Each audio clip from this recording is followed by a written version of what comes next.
खुलुमबाय स्टुडिय'आव दं आं उदांस्रि मोसाहारि। बरमा फरायसालिमा बर' फरायसा गौथुमा रुंसारि रेनु बर'नि स्निथि गोसोखांथायनाय सान फालिनो साखाफारा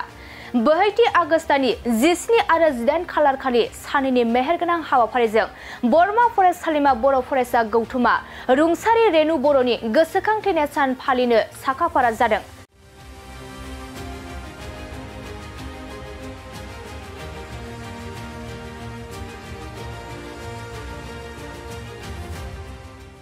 नंगौ बर' आइजोफोरनि गेजेराव गिबिसिन एमए उथ्रिसार जानो हानाय बरमा फरायसालिमानि आइसि गोरायुं आरो गथ'सा थुनलाइनि साहित्य एकाडेमि बान्था मोनगिरि रेनु बर'नि खुंगा स्निथि गोसोखांथायनाय सान फालिनो थाखाय बरमा फरायसालिमा बर' फरायसा गौथुमा साखाफारा जादों।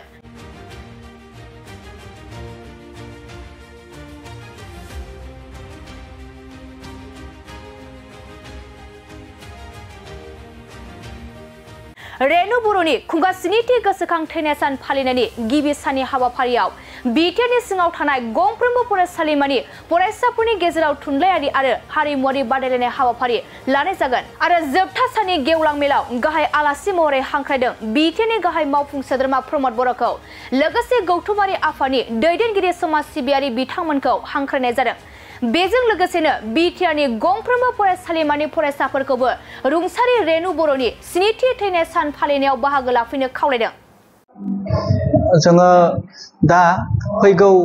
17 आरो 18 आगस्टआव साननैनि हाबाफारि लानानै रेनु बर' बायदेवनि मुङै जोङो गाजा गोमजायै मोनसे गोसोखां हाबाफारि खुंनो लादों आरो बे हाबाफारिनि जोहै जोङो रेनु बर' बायदेवनि जा मावलांनाय खामानिफोर लोगोसे जोंनि बर' हारिनो जा बिहोमाफोर होलांदों आरो जोङो रेनु बर' बायदेवनिफ्राय मा सोलोंनो गोनां दङ बेफोर गासैखौबो जोङो लानानै बे हाबाफारिखौ खुंनाय जादों आरो आइजोनि मादाव जोंनि बर' समाजनि गेजेराव रेनु बर' बायदेवानो बायदिसिना बिथिङाव दावगानायमोन बै समाव मानोना बिथाङानो बर'नि गिबि एमए पास जानाय आरो जोंनि बर'नि गेजेराव गिबि प्रिन्सिपाल लोगोसे साहित्य एकाडेमि बान्था मोनगिरि लोगोसे जा आइजोफोरनि गेजेराव सांग्रांथि लाबोदों रांखान्थि जौगानाय बा बायदिसिना बिथिङावनो बिथाङा गोबां बिहोमा होबोदोंमोन बर' समाजनि गेजेराव बेफोरखौ जोङो हाइलाइट खालामनो थाखाय दिनै जोङो बरमा फरायसालिमा बर' फरायसा गौथुमा रेनु बर' बायदेवनि मुङै गोसोखां सानखौ फालिनो थाखाय लाहार फाहार जादों। गिबियावनो आङो बरमा फरायसालिमा बर' फरायसा गौथुमनिफ्राय